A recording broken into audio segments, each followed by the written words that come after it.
hogyha egy jó sztéket akarok enni, akkor nem az autószerelőhöz megyek oda elsőrendben megkérdezni, hogy ne haragudj, akkor ezt hogy kellene megsütnöm. Ha saját magam veszélyeztetem a magam egészségi állapotával a másikat, akkor ez már egy félreértelmezett szabadság. Ennek az egész járványnak éppen ez lenne a legnagyobb tanulsága, hogy rájöjjünk arra, hogy igenis van közünk egymáshoz.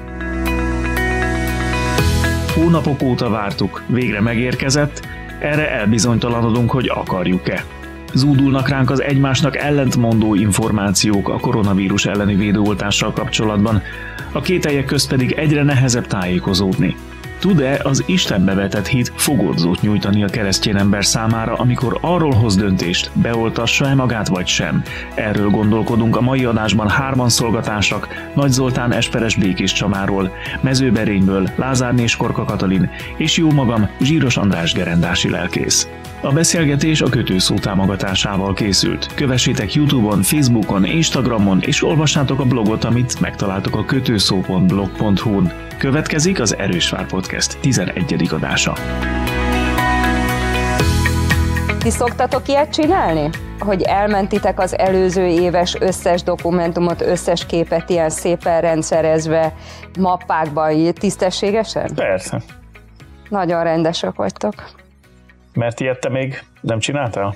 De én is szoktam, de ilyen, tehát amikor úgy rájövök, hogy ja, itt már megint sok minden van, akkor ezek a 2015-ös képek, dokumentumok, 2016-os képek, dokumentumok.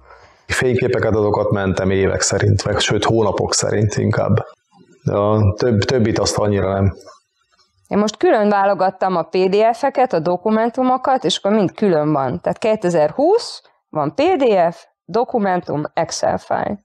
Én ilyenkor abba a csapdába szoktam esni, hogy elkezdem őket tematizálni, hogy levelek, szerződések, mit tudom én. Aztán kiderül, hogy van egy dokumentum, ami a másik kategóriába is tartozna, úgyhogy nekiállok akkor ilyen hivatkozásokat másolatot készíteni. Nem, másolatot nem vagyok hajlandó, mert akkor duplán foglalja a helyet, hanem akkor egy ilyen hiperhivatkozást, vagy minek mondják ezt, gyors linket, vagy mit másolok akkor oda a mappába, de utána meg már túl sok minden lesz, szóval iszonyatosan bonyolult tud lenni, hogyha az ember nekiáll rendet rakni. Úgyhogy néha jobb az, hogyha ömlesztve van, aztán egyszerűen csak rákeresem. Szokták ezt mondani, hogy a zseni átlátja a káoszt. Meg a kereső. A kereső, hát igen. A zseni a kereső. Ez a baj, hogy a keresővel aztán mindent meg lehet találni. Ez a baj most is, látjátok, hogy az információk között is az ember próbál dolgoknak utána nézni, akkor utána nem tudja kiválogatni, hogy akkor minek adjon hitelt, mit olvasson el, mit ne, mit küldjön tovább. Igazából én is ezért vagyok egy kicsit gondban, mert amikor már tőlem kérnek tanácsot, én is csak széttárom a kezemet, hogy hát én is olvastam ezt is, azt is, amazt is, meg mindennek az ellenkezőjét is. Az oltással kapcsolatban például mennyire vannak hiteles forrásaitok, amiből úgy érzitek, hogy hitelt érdemlően lehet tájékozódni. Ezzel az a baj, hogy mindenki azt gondolja, hogy ő gondolkodik tiszta fejjel, és mindenki mást pedig elborít valami homály. Számomra nem is ez a kérdés, hogy az én fejem mennyire tiszta, inkább az, hogy kiktől tudok tanácsot kérni, akik ehhez jobban értenek. Tehát az a baj ezzel a mai helyzettel, ahogy mondod András, hogy annyiféle hír van, annyiféle információ van, hogy az embereket ez teljesen elbizonytalanítja, ahogyan egyébként az is, hogy nagyon sok kormányzati intézkedés is ellentmondásos, és akkor már teljesen elvesznek az információk között, de nem jut eszükbe az, hogy mondjuk oda menjen a házi orvoshoz, és azt kérdezze, hogy doktor úr vagy doktornő, kérem, mit ajánl, mit javasol?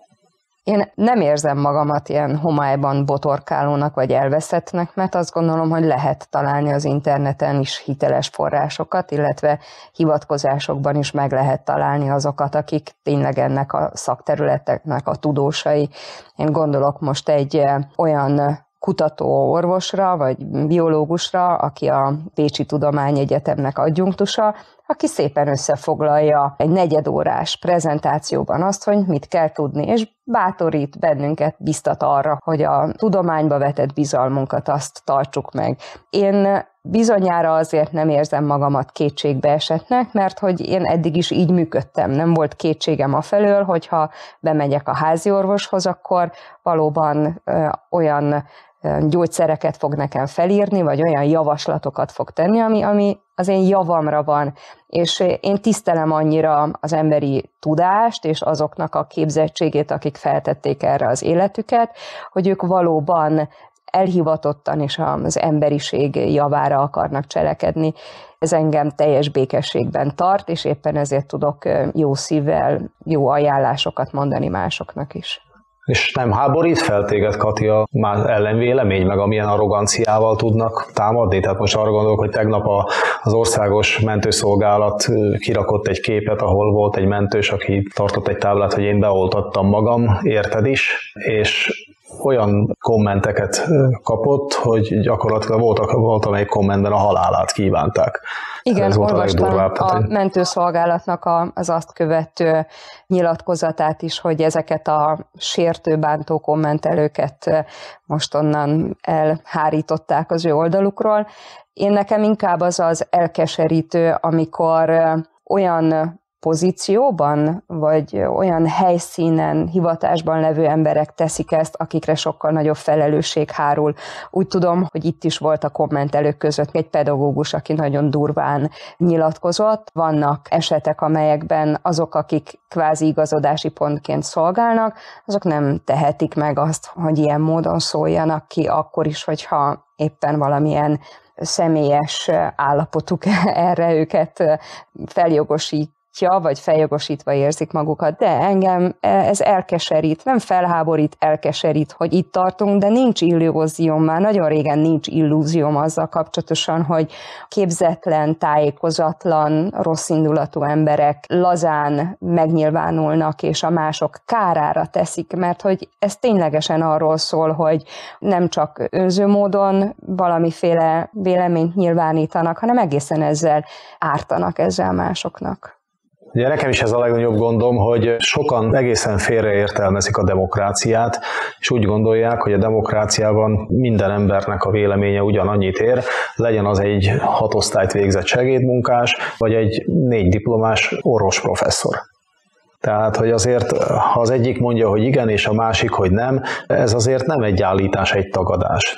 Azért ezt lássuk. De hát azért azt sem lehet elvárni az emberektől, hogy fejet hajtsanak bármilyen döntés előtt, és vakon kövessék azt, amit a főnök mond. Szerintem a legtöbb ember pont ettől óckodik, hogy neki nem mondják meg fentről, hogy mit csináljon, nem akarják, hogy mások döntsenek helyette, ő neki hadd legyen meg a joga.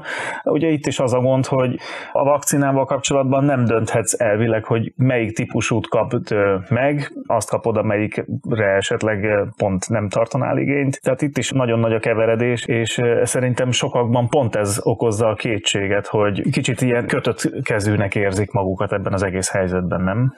Rosszul értelmezett szabadságjogokról van elsősorban szó, tehát az én szabadságom addig terjed, amíg a másik szabadságát nem korlátozom. És ezzel kapcsolatosan szerintem hasonló maga a téma, vagy a témakör.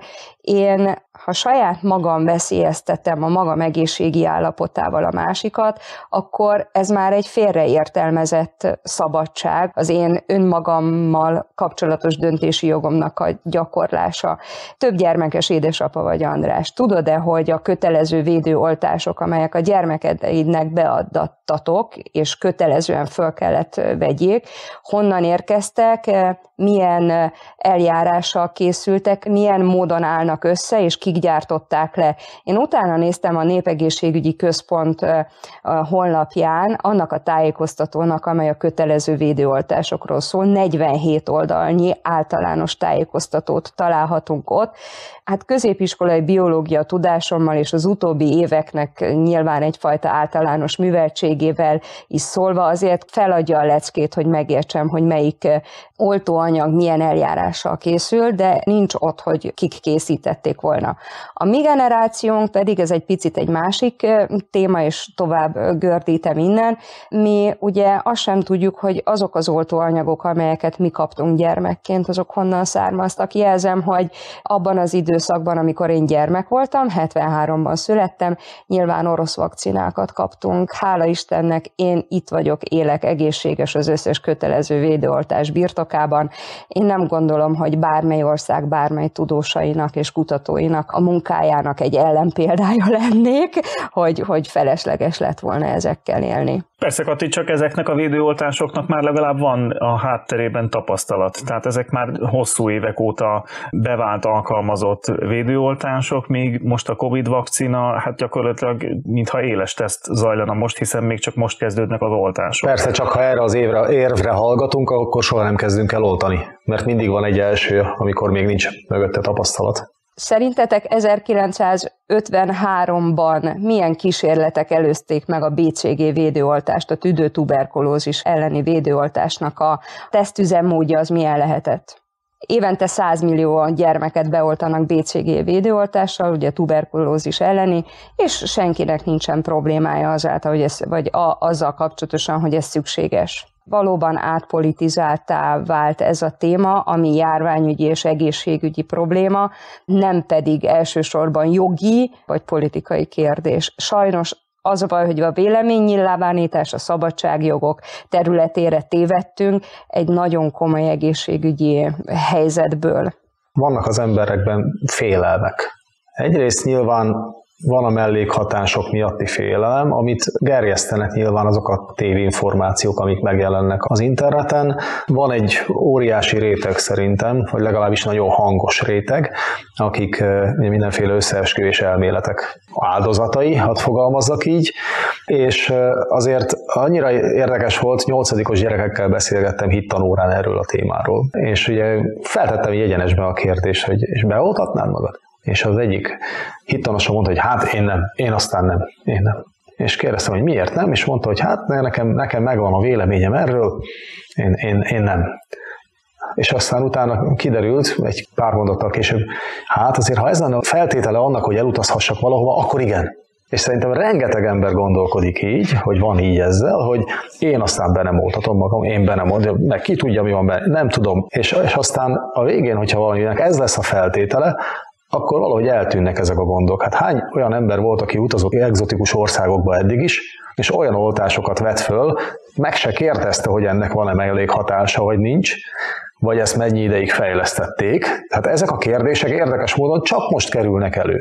És én értem, igen, hogy mert most sokkal hétköznapi, tehát az, hogy utazhass akár az országon belül, vagy részt vehess valamilyen rendezvényen, oltási igazolással, ez azért sok embernek azt az érzetet kelti, hogy a saját szabadságában korlátozza. Persze, de biztosan ismeritek ezt a karikatúrát, hogy megkérdezi a szónok, hogy ki akar változást, és ugye mindenkinek lendül magasba a keze, és ki akar változni, akkor mindenki meghunyászkodik. Tehát ez ugyanez, hogy mindenki szabadulni akar már ettől a nyomorult helyzettől, amiben vagyunk.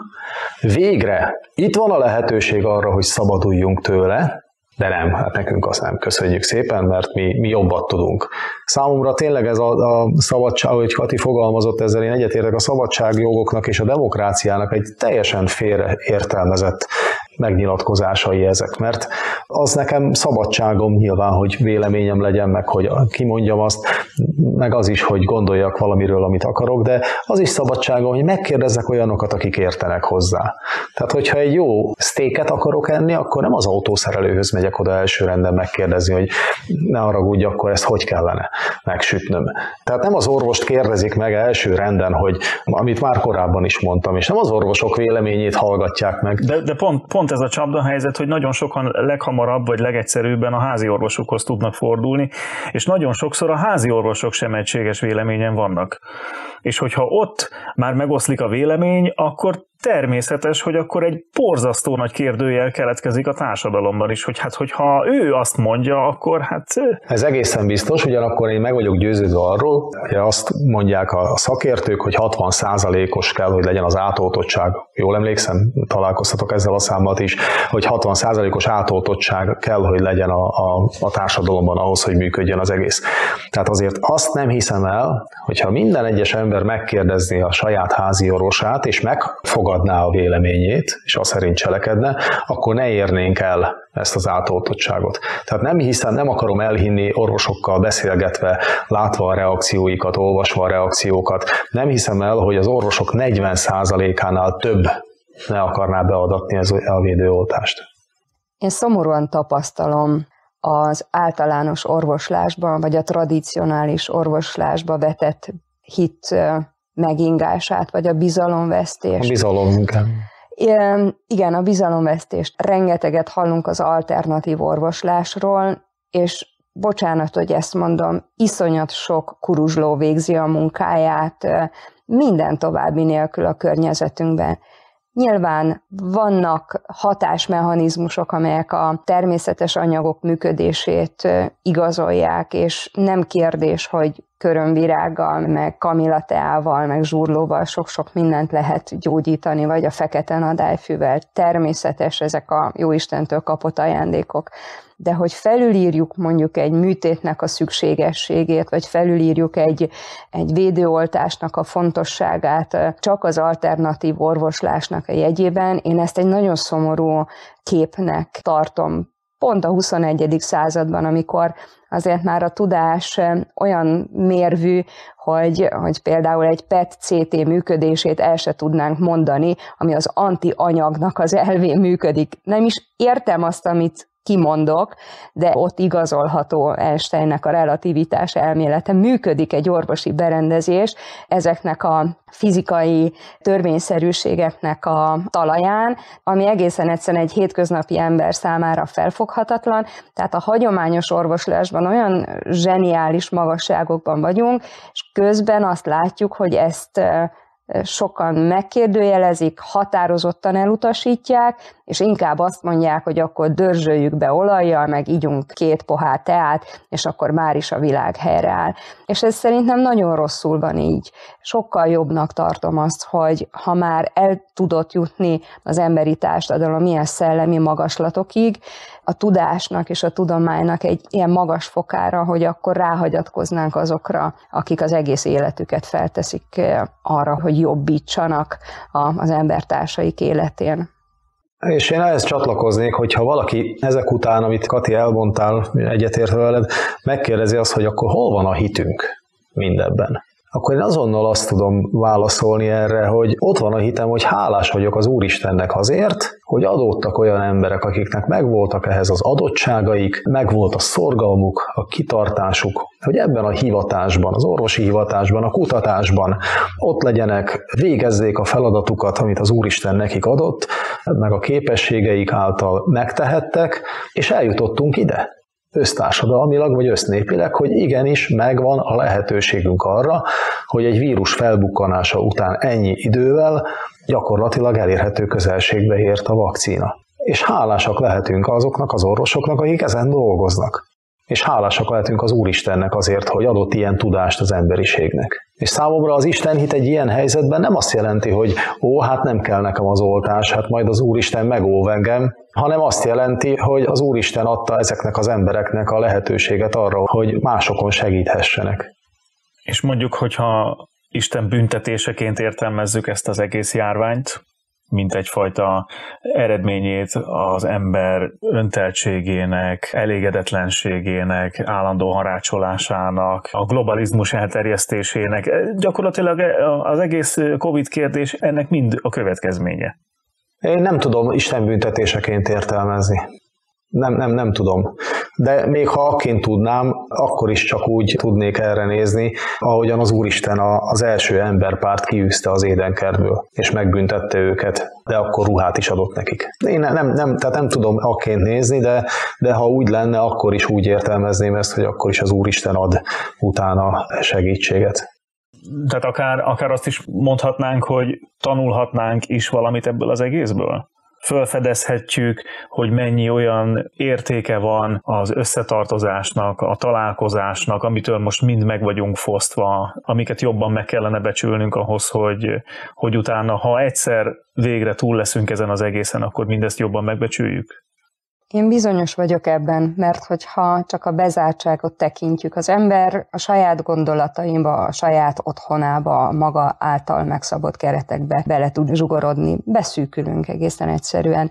Ebben a helyzetben továbbra is önzőnek maradni, az szerintem egy zsákutca. itt képességet nyerhetünk arra, hogy észrevegyük azt, hogy mennyire értékesek számunkra azok az emberek, akiket most nem tudunk elérni, vagy mennyire értékes az, hogy megismerhetünk mondjuk akár a médiának a segítségével olyan embereket, akikkel soha nem találkoztunk, de mégis szolidárisak az ismeretlenek iránt, és értünk fáradoznak. Végre kilépni ebből a buborékból, ami az önzésnek egy ilyen otthona, vagy tehát ami így körülvesz, és azt mondani, hogy én egyedül annyi mindenre vagyok kevés, vagy egyedül az én életem annyira kevés, szükségem van a kapcsolatokra, az emberekre, azokra a plusz kapcsolódási pontokra, amelyek az én életemet élhetőbbé, meg elviselhetővé teszik. Tehát ez, hogy ennyire befelé fordulunk, ez nem gondolom, hogy elégedettséggel párosulhatna. Én ezt nem tartom jónak, vagy nem gondolom továbbvezetőnek, hogyha azt mondjuk, hogy majd én mindent meg tudok csinálni, mert pontosan ez a helyzet szorít rá bennünket arra, hogy rádöbbenjünk, hogy kevesek vagyunk. Aki még öntelten vagy önhitten irányította a maga életét, annak is rá kell arra döbbennie, hogy ez nem így van. Látom én is az embereknek a közösség iránti igényét. Ez egyre nagyobb. Tehát egyre inkább vágyunk arra, hogy találkozzunk emberekkel, véleményt cseréljünk, együtt legyünk, gyülekezetekben meglegyenek azok az alkalmak, amik megvoltak, és érdekes, hogy ugyanúgy hiányzik azoknak az embereknek a gyülekezeti élet, a templomi istentisztelet, akik mondjuk minden vasárnap ott voltak istentiszteleten, illetve annak is, aki csak ritkán jött el, lehet, hogy egy évben csak 2-szer vagy 3-szor, de ugyanazt a nagy hiányt érzi. Mert aki minden héten jött, és most nem jöhet, az azért. Aki meg egy évben 3-szor jött, de most egy évben egyszer se jöhetett, ő is úgy érzi, hogy az összes lehetőségét elveszítette. És hiányzik neki. Mert hogy most karácsonykor nem jöhetett. Igen. A másik viszont, hogy én szkeptikus vagyok egy kicsit az emberek önzősége miatt. Tehát én erősen azt látom, hogy egészen egyszerűen az emberek saját akarata, vágyainak megelégítése felülír mindent. Nekem az sokkoló, hogy ugye elhangzott már hónapokkal ezelőtt, hogy ha az emberek rendesen viselnék a maszkot, és helyesen ott, ahol elő van írva, 80%-kal lehetne visszaszorítani a vírus terjedést. Ez egy döbbenetes adat. Ehhez képest nem tudom, ti mit tapasztaltok.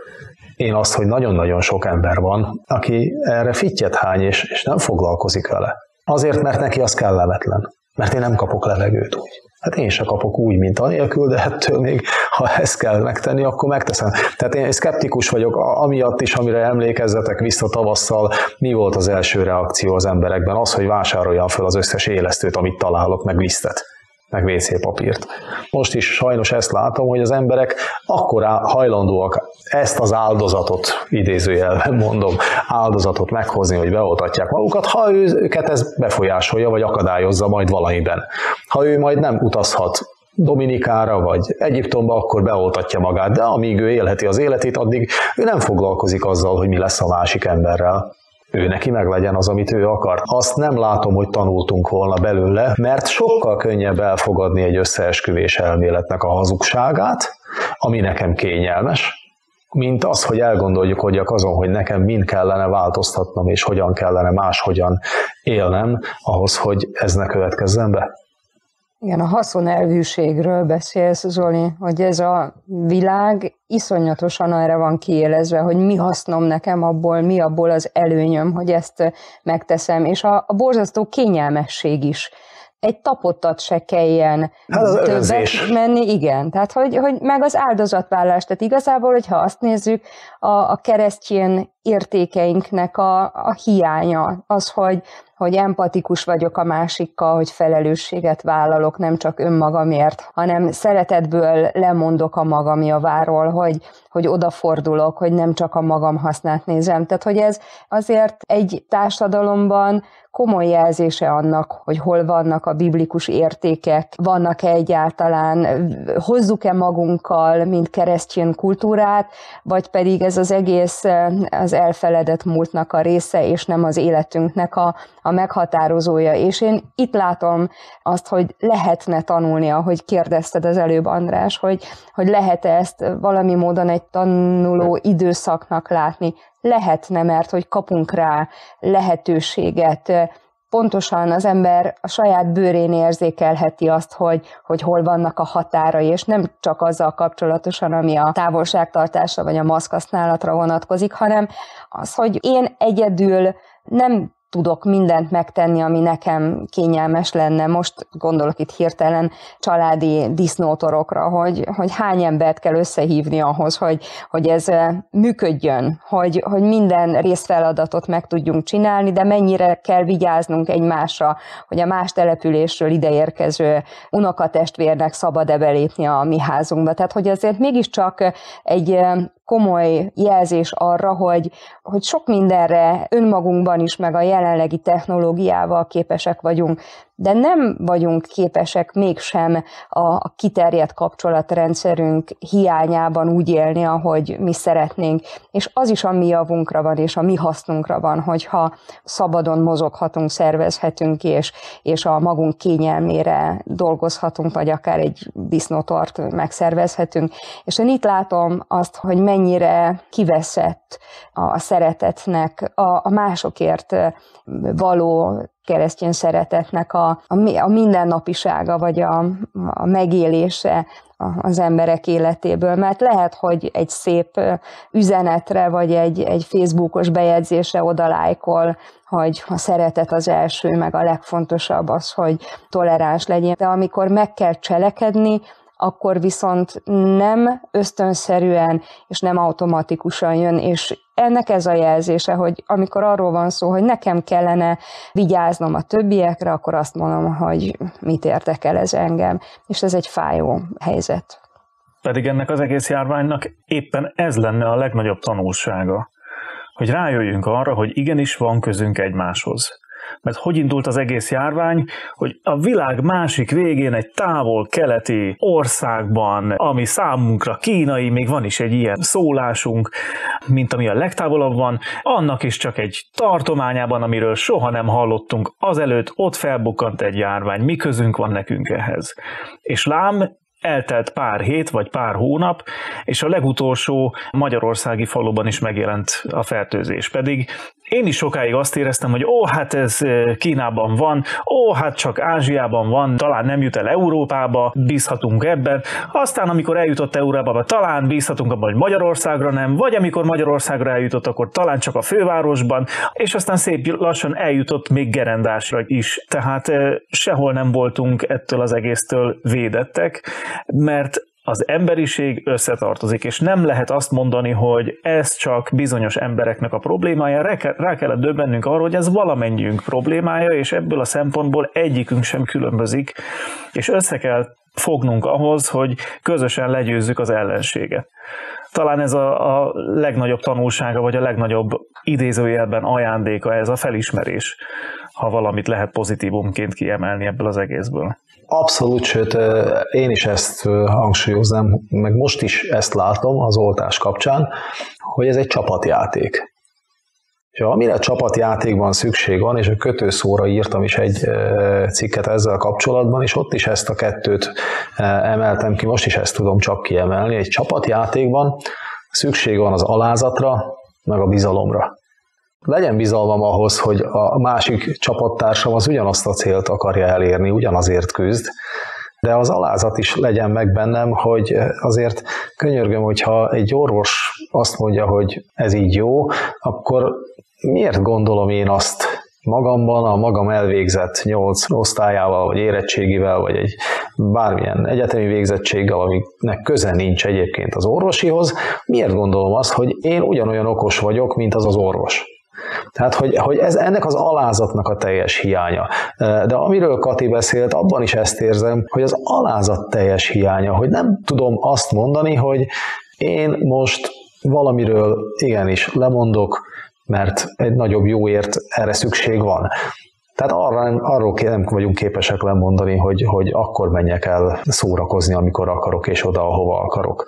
Illetve ez felháborodást kelt. Szóval szerintem ez az egész akkor működhet, vagy úgy működhet, hogyha megtanuljuk ebből az egészből azt a leckét, hogy szükségünk van erre a csapatjátékra, és ebben a csapatjátékon belül meg mindannyiunknak alázattal és egymás iránti bizalommal kell tudnunk küzdeni. És pontosan ez a csapatjáték mutatkozik meg tulajdonképpen a vakcinafejlesztésben is. Ugye sokan, akik azt mondják, hogy most ők nagyon óckodnak a vakcina beadatásától, mert hogy nem volt megfelelő idő annak a tesztelésére, kipróbálására, a mellékhatásoknak a nyomkövetésére, sokan pontosan azt gondolják, hogy minden más ilyen vakcina esetében hosszú időre van szükség, és nem tudom hány évre, évtizedekre, mire valami hatékonynak bizonyul. És a kutatók pedig azt mondják, hogy most akkora összefogás volt a kutatók tekintetében, olyan erőteljes csapatjáték, hogy nem egy gyógyszergyár, egyedi érdeke volt az, hogy bizonyos gyógyszerek kifejlesztésre kerüljenek, vagy vakcináknak a kutatása mögé komolyabb erőforrásokat állítsanak, hanem most minden állam, minden kutatócsoport, mindenki, aki csak ezzel a témával foglalkozik a kerek nagy világon, az összekapaszkodott, és nekiálltak minden energiájukat ebbe beletenni, és nyilván emögött ott voltak az anyagi erőforrások is, hogy nem számított az, hogy most hányszor meg milyen módon kell egy bizonyos anyagot kipróbálni és újra kezdeni. Tehát, hogy itt is az van, hogy miért vonjuk kétségbe azoknak a jó szándékú kutatóknak az összekapaszkodását, vagy az együttes akarását, akik meg hivatástudatból, emberszeretetből az egész életüket fölteszik arra, hogy valami jót tegyenek az emberiséggel, és most itt van egy ilyen nagyon extrém helyzet, amikor kiállt a világ segítség után, és ők meg is tudják tenni, és van is lehetőségük és tudásuk hozzá, akkor miért ne? És ők boldogak, és ők büszkék. Most egy írást olvastam arról, hogy egy amerikai egyetemi tanárnak, vagy magyar egyetemi tanárnak gratulálnak a környezetében, mert magyar és mert hallottak Karikó Katalin és az ő munkatársainak az eredményeiről, és kezet ráznak vele, és azt mondják, hogy csodálatos dolog magyarnak lenni, és gratulálok önöknek, pedig nincs benne ebben a szakmai stábban, sőt messzebb él innen, és ez egy olyan csodálatos dolog, hogy igenis van csapatjáték, és ahogyan Zoli mondtad, hogy ezért kell hálásnak lenni, hogy az Isten ad az ember szívébe, értelmébe szakmai alázatot, jó indulatot, segítő szeretetet, és hogy ez egy óriási ajándék. Van csapatjáték, és ott a szomorú dolog, ahol ezt rossz indulattal aláásni kívánják. Mit tudnátok mondani azoknak egyfajta vigasztalásként, akik szívesen részt vennének ebben a csapatjátékban, de nem tehetik, mert krónikus betegek, gyógyszeres kezelés alatt állnak, szoptató édesanyák, bármi olyan kizáró okuk van, ami miatt nem adathatják be maguknak a vakcinát, pedig hajlandóak lennének rá. Őnekik milyen érzés lehet nem kivenni a részüket ebből a közös küzdelemből? Ugye az egész kérdés az, hogy tényleg közösségként, csapatként, nyájként, sokféleképpen megfogalmaztuk már ezt itt, hogyan fogunk vizsgázni. Tehát mit fogunk közösen elérni. Pont ezért, amit te mondasz, András, hogy megvannak azok az emberek a maguk sorsával, nehézségeivel, keresztjével, akik szeretnének, részt vennének, de nem vehetik ki a részüket ebben. De ezért jó az, hogy a nyári immunitáshoz, ahhoz, hogy ne terjedjen tovább a vírus, ahhoz nem 100%-os oltottság kell, meg nem 90, hanem 60. Tehát, hogy azokat kell meggyőzni észérvekkel, akik beoltathatják magukat. És akkor nem lesz nagyobb baj. Akkor van esélyünk. Akkor van lehetőségünk a győzelemre. Tehát azokra meg vigyáznunk kell. Nekünk is, meg nekik is magukra, akik ezt nem tehetik meg. De mi meg úgy tudunk vigyázni rájuk, hogyha mi, akik megtehetjük, hogy élünk ezzel a lehetőséggel, akkor ezt felvállaljuk.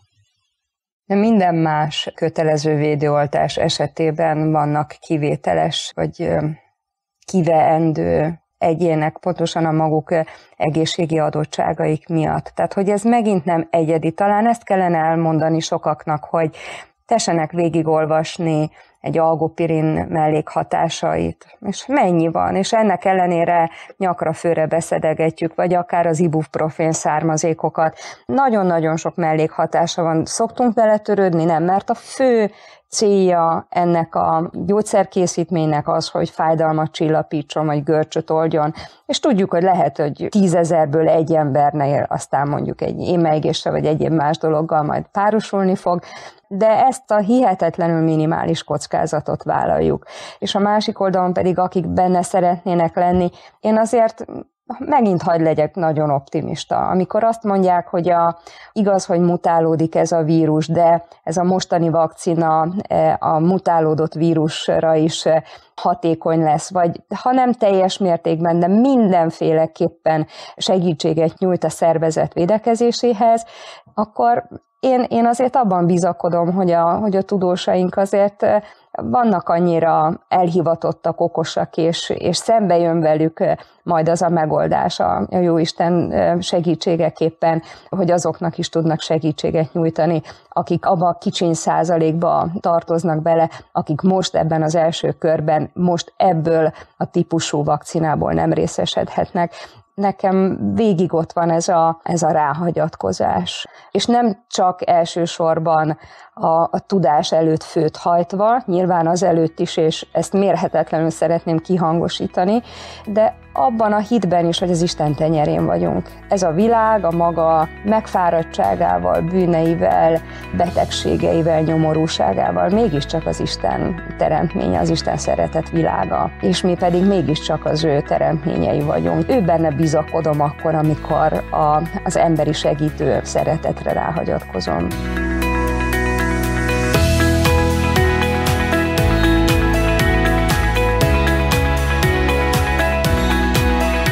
Ez volt az Erős Vár Podcast 11. adása. Jövő héten ismét jelentkezünk, addig pedig várjuk véleményeteket a témával, illetve műsorunkkal kapcsolatban itt a Kötőszón, de akár az Erős Vár Podcast saját Facebook oldalán is, ahol az új epizódok érkezéséről is rendszeresen beszámolunk. Csatornánkat megtaláljátok a legnépszerűbb podcast alkalmazásokban is, ahol ha 5 csillagos értékelést adtok műsorunknak, azzal még többekhez juthat el hírünk. Maradjatok továbbra is a Kötőszóval. Köszönjük a figyelmet, Erős Vár a mi Istenünk!